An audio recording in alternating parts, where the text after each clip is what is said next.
Coucou les hypersensibles. Alors aujourd'hui, on va aborder un thème hyper sérieux qui est celui de l'isolement. L'isolement, souvent, c'est ce qui va faire le plus de mal finalement aux personnes âgées.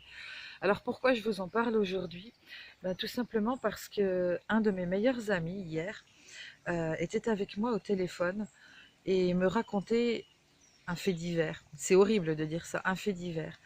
L'immeuble dans lequel il habite en plein centre de Toulouse, donc d'une grande ville, était habité à l'étage inférieur par un vieux monsieur, par quelqu'un qui vivait dans le repli total, puisque même ses poubelles, il ne les sortait pas, elles étaient complètement entassées dans son appartement, et qui ne voyait personne, à qui personne ne parlait d'ailleurs. Ok, c'était vraiment un exemple typique de d'absence totale de communication avec les autres, de presque de déshumanisation finalement.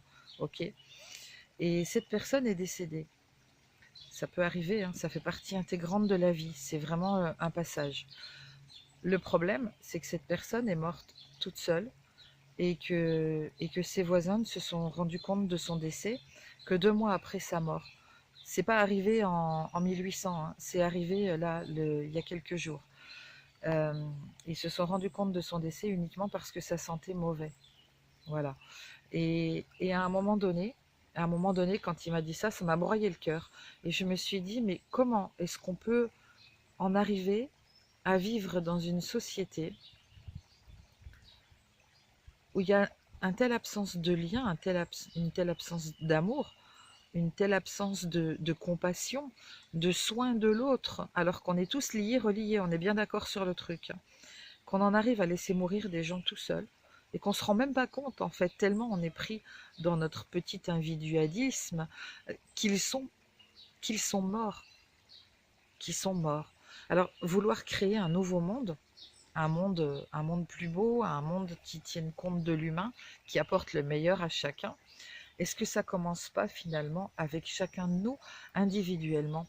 Prendre, j'allais dire 5 minutes, allez même pas, prendre 1 minute pour aller frapper à une porte quand on voit que la personne âgée finalement, on la croise plus dans l'escalier, qu'on n'entend plus, qu'on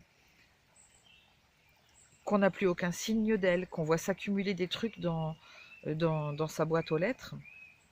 Est-ce que c'est pas à chacun de nous finalement de prendre soin les uns des autres? On n'arrête pas de critiquer une société qui maltraite, qui prend pas soin des enfants, des plus jeunes, des plus faibles, et qui ignore complètement les personnes âgées, qui les laisse de côté, qui les, qui les balance dans des mouroirs. Parce que la plupart des EHPAD, hein, faut pas s'y tromper, hein. Moi, j'y ai travaillé, je vous garantis que ce sont des mouroirs. Ok. Euh, Pas forcément volontairement, mais parfois faute de temps, faute de moyens, faute de beaucoup de choses, et puis par pur profit. Ok. Euh, Quand elles ont les moyens de se payer ce genre d'endroit, parce que bon, aller en EHPAD, ça coûte, allez, 2000, 3000 euros par mois. Qui est-ce qui, à l'époque d'aujourd'hui, peut avoir 2000, 3000 euros par mois à mettre dans une chambre en EHPAD? Pas grand monde. Et quand on peut utiliser l'argent de la famille qui en a un petit peu, euh, c'est fait, c'est fait de manière systématique, mais quand les familles ne peuvent pas non plus payer, ces personnes n'ont pas de place en EHPAD. Il n'y a rien pour elles. Elles restent chez elles, toutes seules, livrées à elles-mêmes dans leur domicile, avec parfois des démences séniles qui font effectivement qu'elles vont petit à petit se ratatiner sur elles-mêmes, parce qu'elles perdent les moyens de communication, parce qu'elles perdent la mémoire des noms, des visages, et que finalement, la personne qui habite au-dessus de chez elle ou à côté de chez elle, ça devient un parfait inconnu, et que cet inconnu-là, elles vont finir par le craindre, par se dire mais attends, mais dire bonjour à celui-là, mais je le connais pas, je le connais plus, je sais pas qui il est, ça se trouve il me connaît, ça se trouve on se connaît. Et puis il y a quelque part aussi euh, cette honte de se sentir diminuée avec tout ça, qui fait que la personne d'elle-même, elle va pas venir vous voir, elle va jamais oser faire cette démarche-là. C'est à vous qui êtes bien portant, qui avez toutes vos capacités d'aller vers elle, de vérifier qu'elle va bien, qu'elle a besoin de rien, et, euh, et quelque part de lui rendre un peu d'humanité en lui disant regarde, je te vois, je te vois. Tu existes, tu es quelqu'un et en plus tu es important à mes yeux.